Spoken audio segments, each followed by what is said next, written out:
Welcome back, everybody. Going into hour number 3 of today's episode of RollPlay Nebula Jazz. You just avoided getting jacked. Good work. Thanks. I think it's time to see little spy blob in action. Oh yeah. Yeah. So when we come back in, when we come back in from the break, we fade in on the inside of a rather frightening looking spaceship. We see the door hiss open. Everything in the Agaran ship, like her armor, kind of like is sort of insectoid plates coming apart. It's got a kind of weird carapace look to the inside of it. Everything, all the lighting is in red because, you know, of course it is. And we see her come into the ship and like walk towards the cockpit, and she starts to activate the various like switches that begin powering up the ship. Now we can see for a second, we get a shot from outside of the ship inside a decommissioned external docking port. So the trash ships would come up and then fill up with garbage and then take them out to throw them into the sun or whatever. And she's docked in one of these. It's all decommissioned and broken down. And so we can see her ship for a moment. We see the light come on in the cockpit, all glowing red. And you can see all of this, Eugene, because attached to the back of her is a tiny, excited-looking little slime holding on for dear life, clinging to her armor. God damn it. And she so she comes over and she gets the ship set up, and then she turns and she starts walking back to her quarters, and she walks into this room, and it's very, very Spartan. There's a bed sort of slab that comes out from the wall. There's a black like blanket and a black pillow, and everything in here is black or red because she's an Agaran, and she has like a rack of weapons up on the wall, and we see her turn to like a desk. And on the desk, there's a framed photograph of her and Rex in a kinder time. The two of them, you know, Rex has his arm around her, and she's like making kind of like a sneer smile at the camera. And she walks over, she looks at it, and she just like slams it face down on the desk, and turns and walks away. Awkward. Yeah. So meanwhile, we cut back to the group, and we can hear like Rex and Quinn and Eugene talking, and they're a little ahead, but we're gonna focus in on Aurora. And Aurora, you're lagging a bit behind to keep pace with Sparky. Sparky's like kind of hobbling along behind you, and you're on your little device. What do we see? What do we see on the screen? If you, I think the camera like pans in on the Pit Boy, and I'm very specifically talking to someone that looks like they're very close to me. The lingo is very relaxed and non-formal, and I'm asking them for a favor. And what I'm asking them is, since I was raised by robots and am a robot, I'm asking them to officially commandeer our spaceship and bring it back to my home planet. Right. So you're trying to talk to somebody who is maybe a part of the Alaxatron bureaucracy who can work some computer mojo for you. Some favors. Okay. Well, let's see if we can. Let's make this a character. Let's come up with a name for this person. So what should this person's name be? And they're like a straight up like android, right? Like obviously not a person. I'd say it would be S4BR. Okay. Saber would be right. What you call them. So how do you know this person? I know them because growing up, they were my neighbor. They were the older neighbor that would constantly like play with me or make cookies and give me stuff to have like a normal childhood. They're like your old babysitter. Pretty much. It's an older man, and he hasn't aged, but I didn't really notice because we're robots. But yeah, so that's who that would be. He's your synthetic human grandpa. Pretty much. All right, that's his first aspect, synthetic human grandpa. And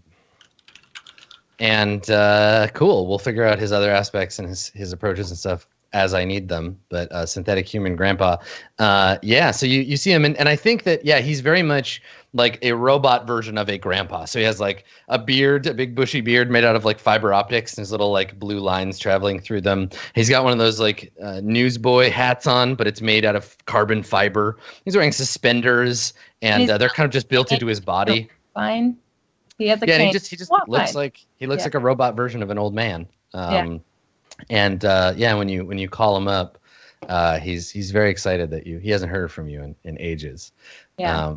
And he's excited to hear from you. And let's have you roll. We'll roll to overcome the difficulty of this task, because he's gonna have to do some work for you. And we'll see if he's able. So Grandpa Saber, let's say you're gonna need to overcome, and we're gonna make the difficulty. I think it's a pretty big favor. Let's make the difficulty 5. Oh God. Yeah, this can be a big one. And it's clever.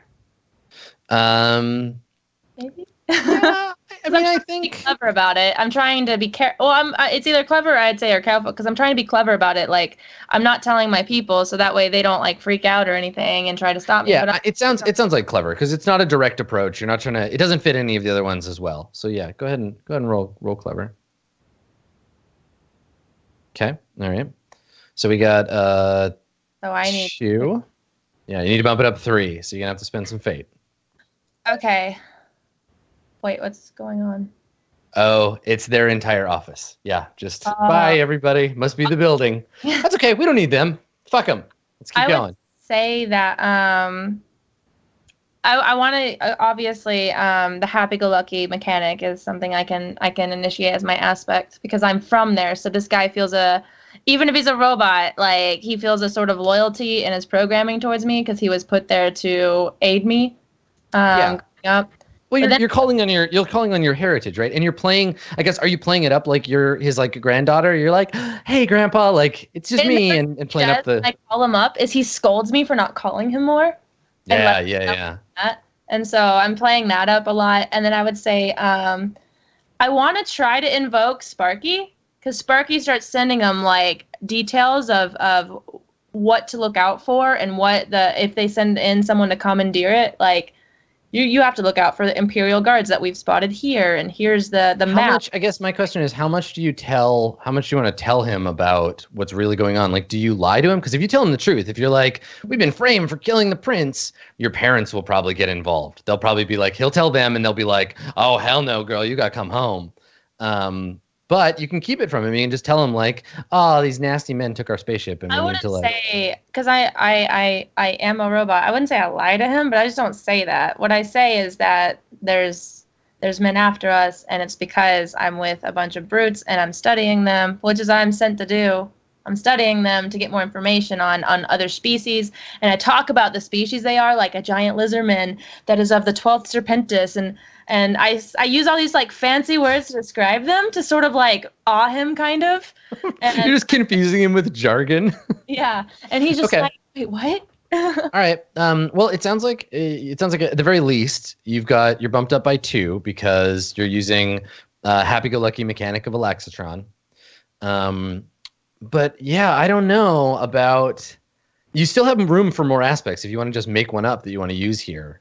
Maybe something about like family ties. Like, does your character feel? Because if you want, you could say like something that your character thinks about or feels about her family, or family generally, right? Family ties might be a really good one, and that might come into play later. I never thought about that.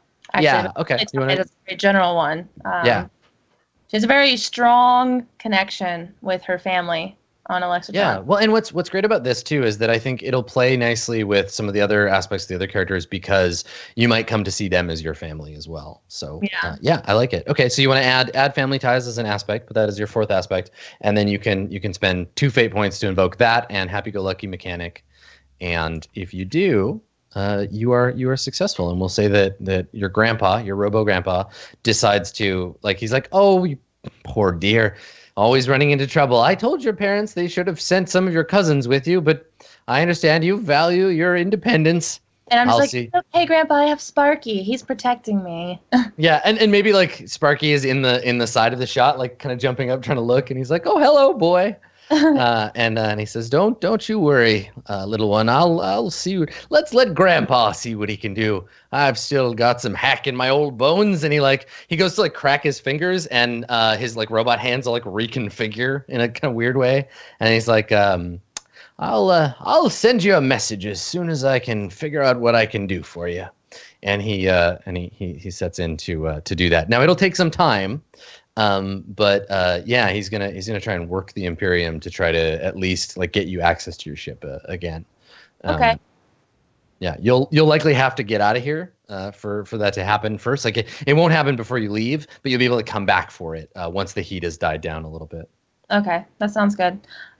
What I had told him is that I want them to commandeer it and take it to my planet. Oh, okay, yeah. Just pick it up for you and take it somewhere. Okay, perfect. Yeah, so I'll make a note. So yeah, I'll make a note for you. That's even better. Okay, all right. So the ship is headed for Alexatron eventually. Cool. All right. I like how when the cameras went out, one was just of my panda. That's really creepy. Yep. Hi, welcome back, Eugene. Eugene. Welcome back. Hi. The internet in our entire office went out. If that wasn't obvious. Yes. Yeah, we were wondering about that. So we'll let everybody get caught back up. We just did a little scene with Aurora. It was fine. Cool. I'm saving. Oh yeah, it's my friends. Jesse's jars. That's what I'm actually saving. Yeah, My it's all about jars. the jars. The jars are going to be protected. Nice work. All right, cool. Welcome back, everybody. Yeah, so Aurora has been like lagging a bit behind, and then Aurora, you finished whatever it was that you were doing, and I think that you run to catch up, and this is like as we see you reach the airlock that leads to the ship. So you're standing outside this big empty kind of hangar-looking thing, and suspended in the middle of it in anti-gravity is the ship, Mayhem's ship. Let's come up with a name for this ship. Let's see. Her ship is called. I'm looking up Mayhem songs. Her ship is called the Ancient Carnage. I love her. Okay, so you see the Ancient Carnage, and it's floating in space, ready to go. Its engines are glowing with ion power, and next to you there's a little comms panel, and you can always just like call her up, but let her know you've arrived. All right. Wait, what is as we're approaching the ship? Yep. That's when I run up to everyone. I'm like, guys, I have good news. And I don't know if anyone's paying attention. I mainly I start poking at Eugene's like back. What? Okay, tell me everything. What's going on in your life? You know how we have a ship? Yes, I do know that. Well, I reached out to my grandpa and guess what? He's going to help us. And I just say that, and I'm like, is this a ship we're going on? What do you mean he's gonna? I like trail behind her. Like, what do you mean he's gonna help us? What does that mean? He's gonna help us. He said he'll help us. That way Quinn's jars will be okay. And I just keep walking. You know what? That lets him know. Bless you. You're so full of life. So what is this ship called that we're again? Her ship is called the Ancient Carnage. It's a Garan warship. Because that doesn't sound creepy to get on. No, it's scary looking. It looks like a big matte black metallic bug, and it's just like hovering ominously in the depot. Rex hasn't heard this, but he's standing. He's like arms on his hips. He's kind of standing exactly where he knows like the visuals for the docking area are on the ship, and just kind of like making himself big, knowing that it will like come up on the interface. Okay. So I think on the ship, because again, Eugene, you still have surveillance. You have blob surveillance. We come back in on her having an audio-only conversation with someone elsewhere. There's a woman's voice, and it's distorted by encryption and by distance. So it's a little like crackly, and the woman is saying, she's like, "Do you have the scepter?" And you can see Mayhem. You can see her knuckles like tighten on the console. She shakes her head. She's like, "No, not yet, but I will. I will soon, Your Highness." And she says, "Don't worry, Thuja. Everything's going to be fine. If it's in the hands of these friends of yours." And she's like, "They're not my friends." And she says, "Classic. I trust you. I sent you to retrieve this for me for a reason, and now that, and then she interrupts her. Thuja interrupts her. She's like, no, don't talk about that. It's fine. And the woman on the other end does a long pause, and she says, just come home soon. And then the audio kicks out, and we see her. She looks up, and the focus changes, and she sees Rex like waving, and she hits a couple of buttons on the console, and the back end of the bug kind of opens up, and a gangplank extends out and attaches onto the door. The door hisses open, and you can go out to the ship now. Cool. Yeah, Rex just like gestures for like Sparky to hop on first and make sure everybody gets on, and then he kind of like follows in last. As I like walk by you onto the plank, if we were two normal dudes, right, I would put my hand on your forearm and get really close and say, we need to talk later. But instead, because I'm a short slime and you're a giant sharkanoid person, I like reach up and like splat part of myself onto you. And then I just sort of lift my lips up to your ears. I go, we gotta talk later. And then I just kind of slime away. Old extendo lips. You just see Rex's like face, and then these like lips are like, we gotta talk later, and then they just like slowly just leave the camera shot out of frame, and you see like Rex just doesn't move the whole time. He's just like, okay. Such a good visual. Yeah. Awesome. Yeah. I think the gangplank just like lifts up and like folds in behind us. Yeah. So you set foot on this Agaran warship, and I think you've been on Agaran ships before. We started the game on one.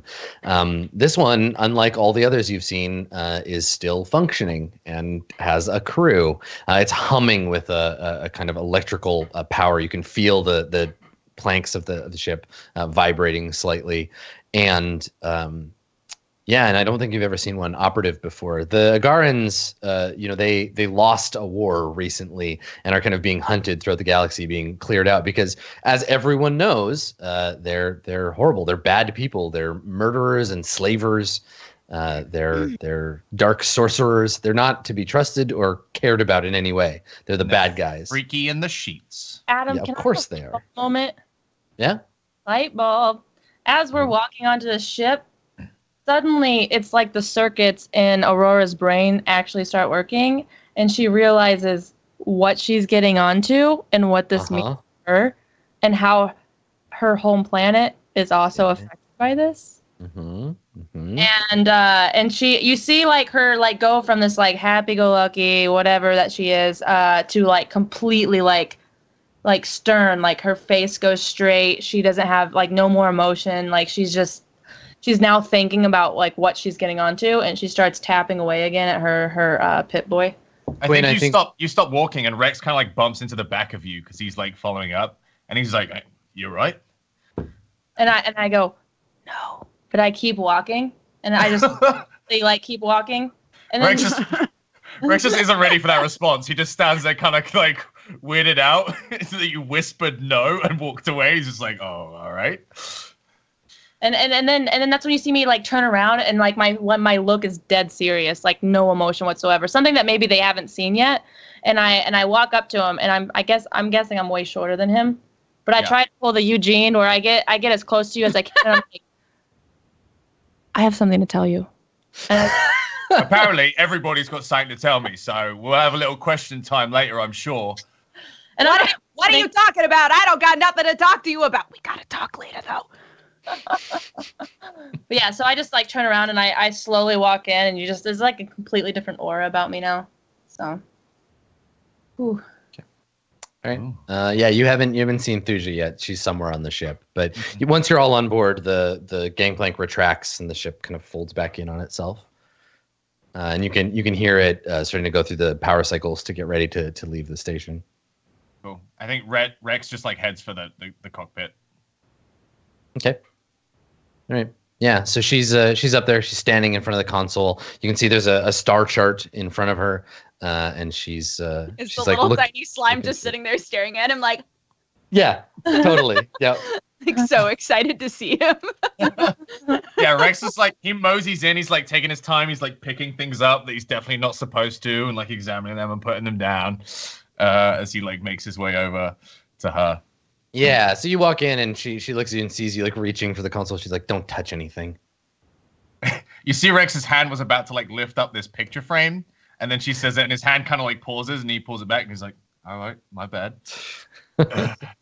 She says, "Where's your lizard friend?" Oh, he's making himself comfortable, you know, as you do. Cut to in the back, and it's this tiny little cramped space, and Quinn just like trying to find a place to sit properly, but the seats are all too small, and everything is just a mess, and he can't fit in anywhere, and it's like him knocking stuff over, trying to like find a place to sit down. There's like a service droid trying to help you, and you're just like, I'm just like, yeah, I'm all hunched over because the ceiling's too low. Yeah, it's a very bad experience. And are people around Quinn? Because I'm following Quinn, I think, at this point. Aurora often follows Quinn anyway, but yeah, I think the two of you are more or less alone, and then everybody else, part of Eugene, Rex, and Thuja are on the bridge, and then the rest of Eugene can be pretty much wherever. And as he's like trying to get to the space, I just very nonchalantly say, "Hey, can I see the thing that's in your pants?" And Quinn sort of just like sort of shoves his like front.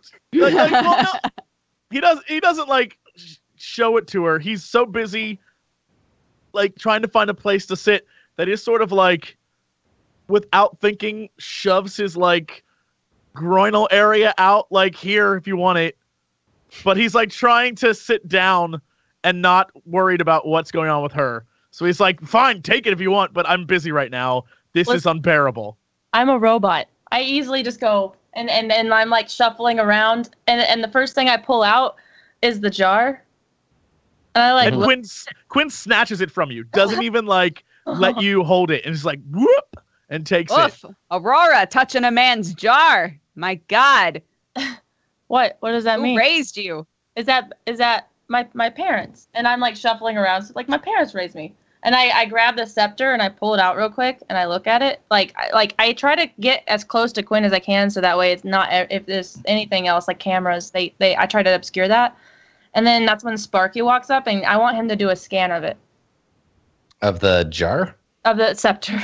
Oh, okay. Like the jar back. Yeah, the scepter. The dog's like, this is a jar. Yeah, it's a fucking jar. Strawberry shortcake. So 1980s Earth. Yeah. Okay. So the scepter, again, it's crafted of the now nearly impossible to find Agaran black metal. It's about, I don't know, like half, 3/4 of a meter long, 2/3 of a meter. It's like yay big, baseball bat length. It is like barbed and spiked on both ends, and then there's a kind of diamondish shaped protrusion from the top end of it. You can make a roll. What you're gonna do, I think, is you're going to discover an aspect, because this thing has its own aspects. So you can roll to do that. It sounds like you're being careful. Okay. And discovering an aspect, I think the difficulty to use it as any sort of thing. My point, I would say that I'm trying to not just discover what it is, but I'm trying to, like, something about it obviously hits me, and I want to send it back, the image back to my parents. Sure. Yeah, and that can be part of it. Okay. Sure. Okay. Yeah, and as you're discovering the aspects, it'll be facets of the thing that I'll tell you about. Still careful? Yes. Yeah. Okay. Okay. So two is definitely enough to reveal one of its aspects. So I think that the first aspect that is revealed about it is that its proper name. So it's actually, and I think maybe you get this from some database, like Sparky scans it, and you see an image of it from maybe like a museum type of an archive, right? There's some branch of the Alexitron people, the Explorer division of Alexitron, that goes out and like categorizes things in the universe and sends them back to the Great Archives because you want to have more data about the universe. You recognize it. It's an ancient, supposedly like lost artifact of Agara, of the Agaran homeworld. It's called the Scepter of Ascension. Okay. And so the Agaran culture is ruled by like warrior clans, and the High Warlord is supposed to be the one that wields this mighty scepter. It has mystical powers. It has its own like stuff, but it has to be wielded by a true warrior to unlock its full potential.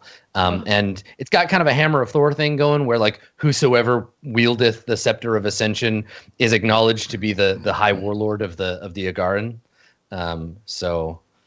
Yeah, Okay. it's important. It's culturally It's my important, but time. also it's got some other magic shit going on. So I take it and I shove it. I just shove it back in Quinn's pants and snap the pants, and the image of it. Snap the waistline. Yeah. That's so good. Just jam it in there and just dunk. And then the image of it pops up on my Pip-Boy, and I immediately just send it off to my father, who is T1GR, or Tiger. And Tiger. Tiger. That's my father. So I send it back to him, and I say, "What do you know about this?" And then that's all I say, and I immediately turn off the Pip-Boy and sit down, or try to find a seat near Quinn. Okay. All right. So so now you've sent message. The Alaxitronians now know that the Scepter of Ascension has been rediscovered.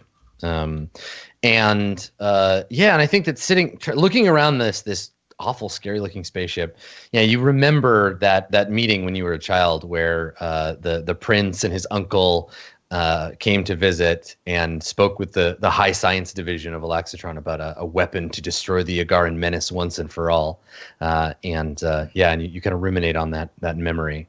But yeah, there's nowhere to get comfortable in the ship. Comfort is for the weak. The Agarans don't want comfort. Their chairs are like little spikes that stick out of the wall. You have to kind of perch on. It's not a place you're going to find much rest. While this is happening, while Quinn and Aurora are messing around with the stuff in Quinn's pants, Rex and Eugene, what are you doing? I was gonna make my way to the front where like Rex and his lady friend are, so that I could potentially just like suck my tiny bit back in. Yeah, you just want to reform. I Okay, think Rex having the intention of like he's been with you long enough to know that these guys have a time limit, and if the time limit goes over, then they become mini yous. I think his intention was literally to like go over to her and like just like touch the small of her back and just like scoop this mini you up and then just like flick it at you basically. Okay, so you I think Eugene, you're walking in as this happens. So Rex, you like put your hand on Thuja's back, and she pulls away from you and like sneers at you and says, and you like grab the slime, you got it in your hand, and it's just like squeezing out of your fingers, but she can't see it. She looks at you and she like gets in your face, and she doesn't notice Eugene come in. So Eugene, you see this, she kind of gets in your face, and she's like, "It was one time, Rex. One time for old time's sake. Don't think that this is a thing anymore. I'm done with you. I was done with you then. I'm twice as done with you now. I'm giving you a ride to that lizard planet. I mean, just stay away. The thing from about me. shark people, I mean, I can read your heartbeat, but you know, Right. not- Okay. I mean, let's not get into it. you can compel. Like she's pushing away, but you've got fate points. If you I'll want to compel, I'll compel love is a battlefield. yeah. And she knows I know. Like she knows that I can. That's what she's so mad about, this is right? just She's like, trying to push you away. Yeah. So you compel that, and so instead of her actually feeling that way, it's just a front where she's like, it was just one time, and you've heard that before, right? Pretty much every time you've ever slept together, she's like, it was just the once. You stay the fuck away from me. But, so it's that old dance. And Eugene, you walk in as you ruin the moment actually, because they're like hovering face to face, and she's like sneering at him, and he's kind of like overbearing. He's like, I can hear your heartbeat, and she kind of leans in, and the music starts to change, like, and then oh man, when are we gonna get going, huh? Yeah. Rex Shit, immediately feels like we've been snaps sitting out. forever. Oh, yeah, totally. They both turn away from each other, and she like punches the console. the second she looks down on the console, Rex kind of like looks back, and you just see him just like flick those little baby slime right towards Eugene, like just towards like the center of his mass. When it hits, it goes, "Hey!" just gets absorbed in. Yeah. Awesome. So she says to you, I guess just to Eugene now, because she's too mad to even look at Rex. Mad. She's like, I can get us out past the perimeter security. This is still a free station. They don't have battleships around. We'll be able to get out of the sector, but I need your friend up here. What was his name? The big guy. Yeah, don't worry. I'll go get him. Okay. So you slime out of the room. I have a compel for you, Rex. All right, my dear. So I'm going to offer you that point back for predatory hunger. You can't just let it go. The tension is there. You can't just walk away. Do it. Wait, you want me to eat her? I don't want you to eat her. This is the other kind of hunger, Rex. Oh, This is the hunger for love. Oh, do it. Do it. what, like right now, just in the fucking cockpit? Yes, right now on the console. Do it. Do it. Rex, You have to do this. Nah. What? What? Rex, You gonna be a professional? All right. Rex understands that it's gonna make this trip very fucking awkward going forward. And as much as he wants to, and she like alludes to it, he kind of pulls back. So you can describe the resist. So what happens? Eugene leaves the room. The hallway sphincter thing slides closed, and then she turns at you, and her lip curls. Closes. She turns to you, her lip curled back from her teeth. You can see she's got these sharp teeth, and she snarls, and you can see her crouching down slightly, like she's gonna jump on you. And then what do? How do you reject her? If Darius were here. Or Lena. Rex kind of he sees what she's gonna do, and he's like, "That lizard's coming back any minute." And and she snarls. She's like, I brought a sausage pizza. Mind if I join you?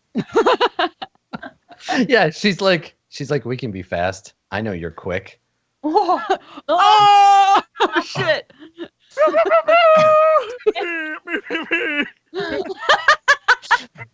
Rex he's kind of wounded by it, but and then he kind of looks towards the door, and then he's just like, fuck it, and then Literally fades to black.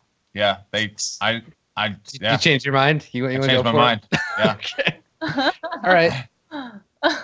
So Quinn, moments later, Eugene. Wait, can Quinn and I go back up there, and then I start to open the door and see what's going on. I'm like, actually, have I ever told you? Yeah, you walk up to the door. It starts to open, and then you close it again, and then immediately you hear something slam against the bulkhead, and there's growling from inside. It's. Say that if they accidentally hit the speaker buttons, that would be awesome. No. This isn't our first cockpit rodeo, okay? Yeah, it's true. But I think it ends with the doors eventually open, and Rex I want to see what Quinn and Eugene do in the moments while this is occurring. So there's the slam up against the door shuts, Eugene turns around and then what happens? Carry on.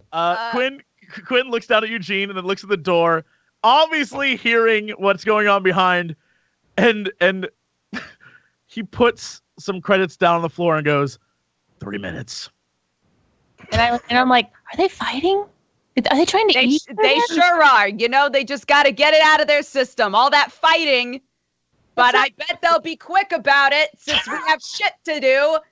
3 minutes. Any takers? 3 minutes. Guys, 3 minutes. Stop them. I put money down the ground. I'm just 3 minutes. You see me try to fight past him. Does it? I'll stop it. It's okay, guys. I got this. No. You know what? I think it's best if you. I think it's best if you don't. I block her so much. Slime over me. I'm big square that fits in the doorway. Just nope. I don't think I think they're good. Amazing. Adam, I'm rolling a D10 for minutes. A low estimate of yourself. All right. Woo! 6. I mean, it's a quickie. All right, we're It is. professionals. It's true. Yeah. Totally. All right. So yeah, an acceptable number of minutes, an average number of minutes pass, and thank you. a completely satisfying number of minutes. a very satisfying number of minutes go by. It's quick and aggressive. It's fine. Yes, a very average number of minutes. Thank you. Yeah. Goes by. Respectably average. Totally respectable. No one would have expected any longer. Mitigating circumstances. You've got things to do. You can't take all night at this. So the sounds cease after a mighty crescendo of crashing and snarling, and then there's quiet. Whatever ruckus was going on in the cockpit ends, and Rex, do you wanna navigate your exit stage left? Does the door open? What do they see? Well, I think the door opens to like Rex kind of putting his vest back on as he's leaving the room, and then he just sees all three of them huddled around the doorway. Yeah, and all and of us be wide-eyed, just like he kind of goes through the motions, and then he's just like, I'm starving. And he just kind of walks past the group. And you just see Mayhem in the background, and her hair's all over the fucking place. And she's fixing up and Well, and her armor is reforming, right? So you see past Rex, and she's smoothing her hair back and tying it back up as her armor closes back up around her. But Rex is utterly shameless in this moment. There's he just buzzes past. He's going to find some grub. We all know. Yeah, she looks at the group of you with a look that says say something, I dare you. And I go, what were you fighting? How was it, huh? Quinn's like, I lost a bet on you. I love imagining her being like, yes, say something. You guys aren't going to say a fucking thing. And we're all like, hey, what's up? We're just a bunch of goofball jackers. To you guys, is fucking hilarious. There's no professional ethic. You're just oh, you guys did the thing. Got a bet going. We all lost. Yeah, I think you walk into the cockpit, and she's she pulls a shark tooth out of her armor, looks at it and laughs, and then just throws it on the cockpit, the panel, and then she looks up at you, Quinn, and then over her head she gestures at the map, this universe map that's floating there, and she says, "I've never had to chart a course to Serpentis before. I thought maybe," she looks at it maybe you know the way home. Quinn sort of tries to get into the cockpit, but everything about it is too small, and he just cannot fit in the cockpit. And he looks around, and he's like, well, I suppose it's a good thing I can't get in there because I'm afraid to touch anything. And just points to the map, and he's like, it's there. Okay, let's talk about Serpentis a little bit. So, is it the far end of the galaxy, mysterious jungle planet kind of thing, or is it part of a coalition of planets? How talk to me about Lizardman. So many eons ago, first off, it is in sort of the galactic core, if you will. Okay. And many eons ago, Serpentis was the capital of a mighty empire. But because the Lizardmen, while brave and strong and fierce and loyal and led by their more serpentine, snake-like lizard females, who are the ones who run the society, who are the emotionless matriarchs, and the men, because society is so emotionless, the men who feel all the emotions, as we discussed, must bottle them up. And so Quinn does that actually physically because he's a weirdo like that. And their society, it grew to this massive expanse, and it took over much of the core eons ago. But as time went on, other races who weren't as strong and brutish managed to create better technology and slowly destroyed their empire. And so now, except for a few pretty crappy worlds in the core, that are remnants of the once great empire. Really, it's just their home world that is sort of the last vestiges where they think they're hot shit and the most important. They still think they're the hottest shit there ever was. Yeah, they're they're a proud people. Yeah, but really they're not. Like everyone thinks they're pretty shitty, which is why everyone hates a lizard man, because they used to be everywhere and everyone sort of has that history, that backstory of, well, my great great granddaddy fought like 50 lizard men. And those sons of bitches, like everyone has done battle with a lizard. Like everyone's family has done battle with a lizard man at some point in the core. And because the core is so populous, everyone knows these people are like awful people. But because they stick to themselves now and don't really leave anymore, no one really worries about them. But everyone has that vibe of like, F those guys. They're the like worst. the history of Britain. That's kind of what I was going for. I'm not even going to lie. I was going to say something else like that might piss someone off. This is That's just the really, history of Britain. It's really 100% what I was talking about. Yeah. Everybody hates the English. All right, so that's cool. Yeah, so they have this like last remaining this one little piece of what used to be the great galactic spanning empire. The empire of the Serpentis has long fallen, and when people meet individual lizard men, they're able to express that hate. They're like, "Ugh, who let them live? We should have just finished them all off." Yeah. On many core worlds, under the foundations of all the new architecture is ruins of all the old lizard man architecture that's from eons ago. That's like so are they still kind of like technologically like backwards? Like they still don't have some of the high tech that the rest of the galaxy has? I would say they are. I'm trying to think of like a good example. They are kind of like, think more along the lines of the Night Sisters in Star Wars, and that they are straight up like they have access to it, but they shun it. Sure. Yeah. And so, but they know how to use it, and it's something that they learn to use, and they're not like backwards and like they get it, but culturally, because of the way that their culture was, they look down upon it. They're like, we know how to use it, but like, why bother? We could just rip someone to shreds. We don't need a gun. That's stupid. Everybody's already scared of you. Why not be the scary thing that everyone's afraid of? Right. Okay. Right. Cool. I dig it. So I imagine then that Serpentis, the seat of the empire, doesn't get a lot of traffic. Right? And so there's probably, I mean, there are old routes that go there, but it probably doesn't see a lot of trade. If you could imagine like a core world map, you have all these trade routes between all these planets, and there's one little sector that is just sort of like black, and there's maybe one or two lines going to it. All the trade routes just go around it. Yeah, everything goes around it. People just avoid them entirely. Yeah, that makes a lot of sense. Okay, all right, cool. So you point out where it is to her, and she, I think she like raises an eyebrow. She's like, "Huh, I always thought it was on the outer rim." She shrugs. All right, and she punches in the coordinates, and the system tracks the line there. She says it's going to take us a while to get there. She looks back over her shoulder. She's like, I don't have much in the way of guest quarters. Find some comfortable spot to lie down in. We'll be at this a little while. And she sits down. And when she does, the chair has these kind of like arms that go around her, and she sets in to pilot the ship out of here. Okay. All right. So she leaves. I think we see the spindle of the station floating in space. We can see maybe a couple of the gold and white kind of Baroque looking Imperium patrol boats, but they're on the other side. You're kind of underneath the main spindle, and you see her ship. You see the ancient Carnage slip away from the dock and start to disappear as it moves out away from the station.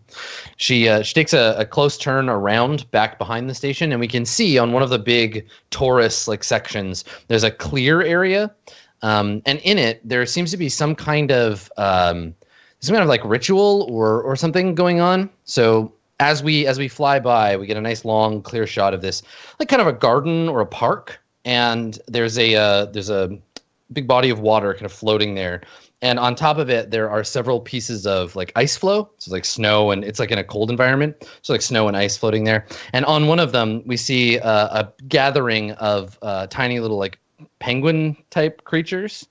And they're all standing around, and they look like they're looking down. And one of them is standing on a little podium, and he's reading from a book. And in the middle of them, there's this little like torpedo tube, this tiny little tube, and it's got a like a purple drape like put over it. And they're talking, and the little penguin is like reading from the book. And some of the penguins we see as you go by, we get a close up. Some of the penguins are like crying, and then the ship like pulls by.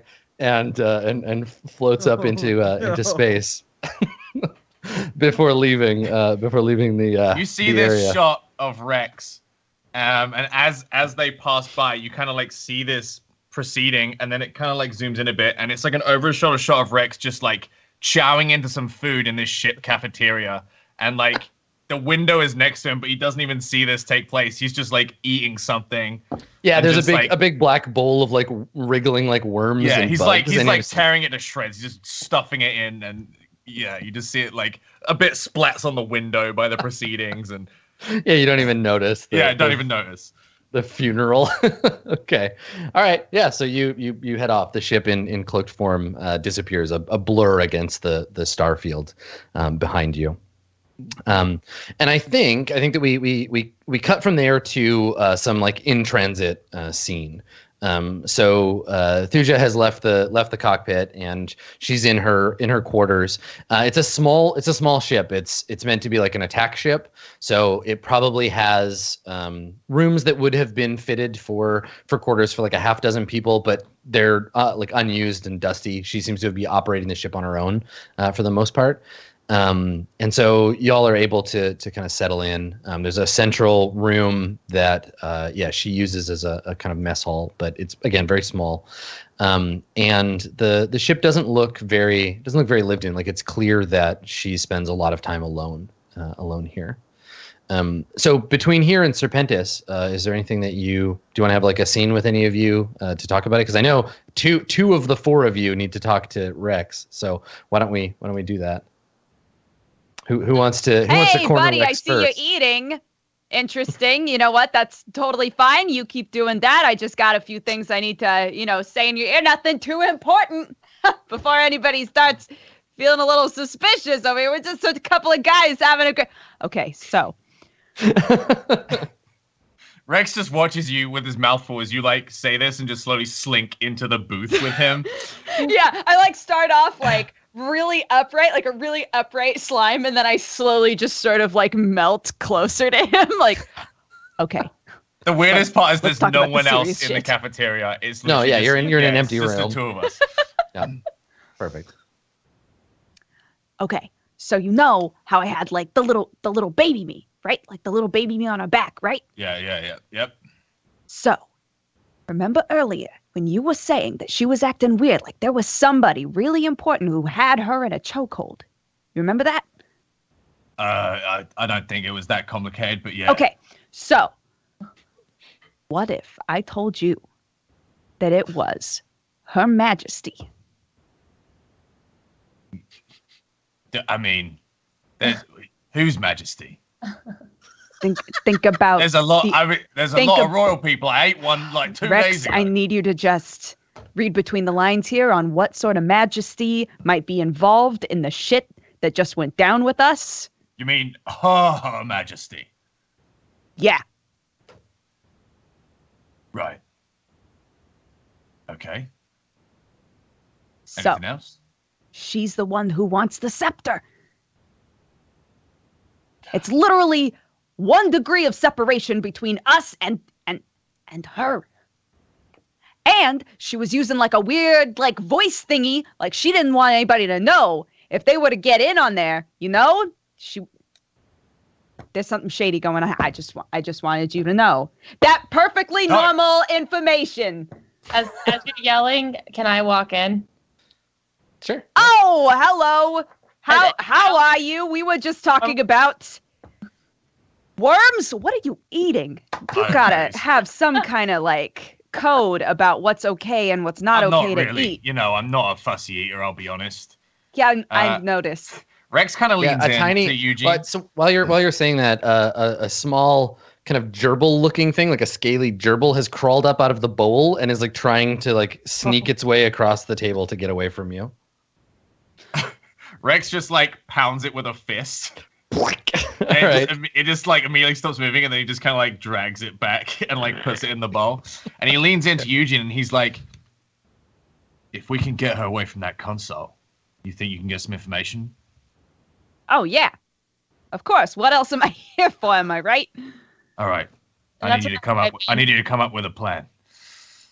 I pipe in and I'm walking up. I didn't hear the whispering, just Eugene yelling something about information. I'm like, oh, I know something. It's the Disturb Rex while he's eating club. Come on in. Come sit down, Aurora. I like look around. I'm just like, what? Oh, you're eating? Oh, that's eating? Okay. And I take off the Pip-Boy and I lay it down to where the screen is face up, and it comes up and it has like a hollow of the scepter that's spinning. And I'm like, so this thing, my home planet, I could tell you a little bit about this. And I look at the thing that's crawling away. I'm just like, it's all smushed now. There's a big blood smear on the table. You're like looking at Rex, and he's kind of looking at you, and there's just like a long rat's tail hanging out of his mouth, and he kind of slurps it up like a noodle, and then leans in to see what you're showing him. And I take a moment. I'm just like, humans. Wait, now you know information about this thing now that you didn't know before? Listen, I was a young robot. They were still programming me, and it didn't quite click. It was familiar, but it was a week ago. What? No, I wasn't a young robot a week ago. What are you? We researched it a week ago when we got it, and now you have it. Don't worry. What? Don't worry. I listen. Okay, do you want the information or not? Do you want it or not? Hey, I love information. So then that's when I'm like, okay, well this is a lost artifact. My home planet. You've heard of my home planet, right? Alaxatron? No. Yeah, no. No, not once. You know what? Maybe it's better that way. Let's not say that word in front of this. I'm assuming you like this. Is this what people do when they like each other? That's what Quinn was saying. It's really weird that you want to eat her, but you know what? I don't judge. It's called the Scepter of Ascension. Have you ever heard of that? Huh. No. So Eugene, you have definitely heard of the Agaran Scepter of Ascension before. Okay. It is a holy grail of treasure hunters. There's a significant bounty on it, placed by the Mingasi Imperium Department of Archaeology and Anthropology as a significant cultural artifact of their vanquished foe, and it's very, very valuable. Yeah. So I haven't ever heard of it before. And I look at Eugene. I'm like, are you lying to me? Are you okay? You're shaking. All right, look. Yes, I know exactly what that thing is, and it's worth a lot of money, and we cannot let go of that, okay? Well, I don't care what's going on with you, your girlfriend, whatever it is. You see me place my hand over Eugene's mouth thing? What you call it? It just slips underneath. It just appears somewhere else. It just appears somewhere else on my body. This came and I'm like, wait, that's not the only reason though. That's not the only reason. You know who the Agarans are, right? You know who they are. My planet. And you can't tell her this. Whatever she is to you, you can't tell her. My planet helped create a weapon that fought against her planet or her people. And this is not good if they want this back. This is not good for us or anyone else. These are dangerous people. You probably shouldn't ever mention that again, ever, on this trip. If she hears you, she will kill you. I was just being programmed. Was just being programmed. I had no part in this. I'm just giving you a tip because you seem like a nice girl, and I really think your dog is useful, and I don't want to lose you. So don't say that again. Oh, so now it's about my dog. You're just using me for my dog. Oof, lady trouble. Am I right? Boy, I have stuff to do. I'm gonna sexual reproduction. What a thing, huh? Hang on a sec, Eugene. This information's for you, not me. Keep going, Aurora. We need to not let her have it at all costs, and we need to make sure. We need to take her out. We need to kill her. Whoa, Look, I'm gonna hang be on. honest. Oh, that got really serious real fast. Yeah. There is no way this should ever get near her, and they should not know that we have it, of all people. We need to either take her out or make sure that she is not ever found again. You ever tried to take out a huntress? I mean, personally, no. Yeah, I didn't think so. But maybe I could, I messaged, I text messaged my dad, and he has some dealings in this stuff, so I was hoping that he would text message me back and tell me exactly how you take out a huntress. I'm still waiting. So I'll give you a tip. It's not going to happen. Let's find another way. But this is valuable information. Let's keep it between us. And she definitely can't have the scepter. Okay?